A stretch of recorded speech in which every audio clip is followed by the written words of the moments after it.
राधे राधे, जय श्री कृष्णा। आज के इस वीडियो में हम आपके लिए इंदिरा एकादशी व्रत की पौराणिक व्रत कथा लेकर आए हैं। भगवान श्री कृष्ण की भक्ति से भावविह्वल होकर अर्जुन ने कहा, हे प्रभु, अब आप कृपा कर आश्विन माह के कृष्ण पक्ष की एकादशी की कथा को कहिए। इस एकादशी का क्या नाम है तथा इसका व्रत करने से कौन सा फल मिलता है? कृपा कर विधान पूर्वक कहिए। भगवान श्री कृष्ण ने अर्जुन से कहा, हे धनुर्धर, आश्विन माह के कृष्ण पक्ष की एकादशी का नाम इंदिरा है। इस एकादशी का व्रत करने से सभी पाप नष्ट हो जाते हैं, नरक में गए हुए पितरों का उद्धार हो जाता है। हे अर्जुन, इस एकादशी की कथा का श्रवण करने से ही मनुष्य को अनंत फल की प्राप्ति होती है। मैं यह कथा सुनाता हूँ, तुम ध्यान पूर्वक श्रवण करो। सतयुग में महेशपति नाम की नगरी में इंद्रसेन नाम का एक प्रतापी राजा राज्य करता था। वह पुत्र पौत्र धन धान्य आदि से पूर्ण था। उसके शत्रु सदैव उससे भयभीत रहते थे। एक दिन राजा अपनी राज्य सभा में सुखपूर्वक बैठा था कि महर्षि नारद वहां आए।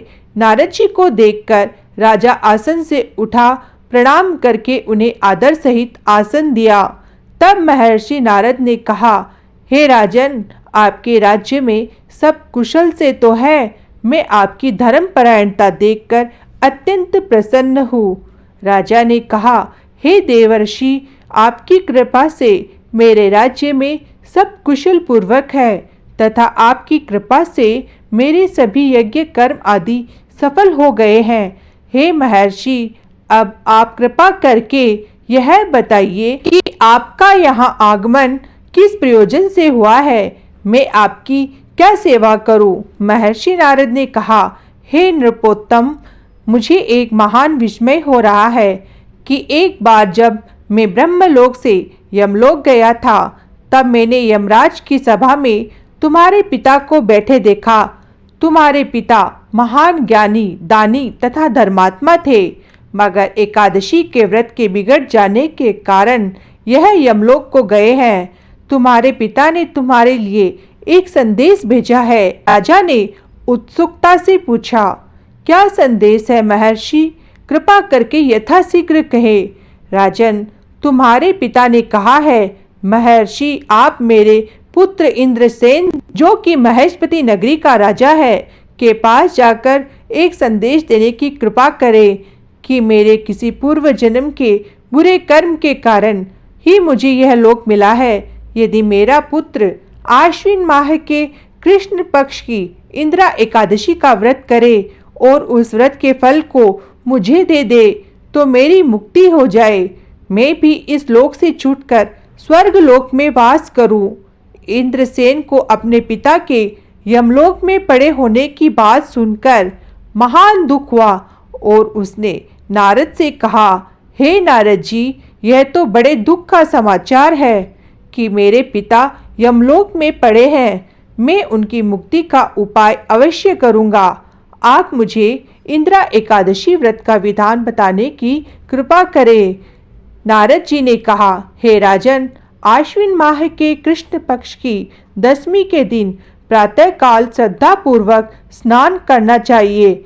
उसके उपरांत दोपहर को भी स्नान करना चाहिए। उस समय जल से निकलकर श्रद्धा पूर्वक पितरों का श्राद्ध करें और उस दिन एक समय भोजन करें और रात्रि को पृथ्वी पर शयन करें। इसके दूसरे दिन अर्थात एकादशी के दिन नित्य कर्मों से निवृत्त होकर स्नान आदि के उपरांत भक्ति पूर्वक व्रत को धारण करें और इस प्रकार संकल्प करें, मैं आज निराहार रहूंगा और सभी भोगों का त्याग कर दूंगा। इसके उपरांत अगले दिन भोजन करूंगा। हे ईश्वर, आप मेरी रक्षा करने वाले हैं। आप मेरे उपवास को संपूर्ण कराइए। इस प्रकार आचरण करके दोपहर को शालिग्राम जी की प्रतिमा को स्थापित करें और ब्राह्मण को बुलाकर भोजन कराए तथा दक्षिणा दे। भोजन का कुछ हिस्सा गाय को अवश्य दे और भगवान विष्णु का धूप नैवेद्य आदि से पूजन करे तथा रात्रि को जागरण करें। तद उपरांत द्वादशी के दिन मौन रहकर बंधु बांधवों सहित भोजन करें। हे राजन, यह इंदिरा एकादशी के व्रत की विधि है। यदि तुम आलस्य से त्याग कर इस एकादशी के व्रत को करोगे तो तुम्हारे पिता अवश्य ही स्वर्ग के अधिकारी बन जाएंगे। नारद जी राजा को सब विधान समझाकर आलोप हो गए। राजा ने इंदिरा एकादशी के आने पर उसका विधि पूर्वक व्रत किया। बंधु बांधवों सहित इस व्रत को करने से आकाश से पुष्पों की वर्षा हुई और राजा के पिता यमलोक से रथ पर चढ़कर स्वर्ग को चले गए। इस एकादशी के प्रभाव से राजा इंद्रसेन भी इहलोक में सुख भोगकर अंत में स्वर्ग लोक को गया। भगवान श्री कृष्ण ने कहा, हे सखा, यह मैंने तुम्हारे सामने इंदिरा एकादशी के महात्म्य का वर्णन किया है। इस कथा के पढ़ने व सुनने मात्र से ही सभी पापों का शमन हो जाता है और अंत में मनुष्य स्वर्ग लोक का अधिकारी बनता है। जय श्री हरि विष्णु की।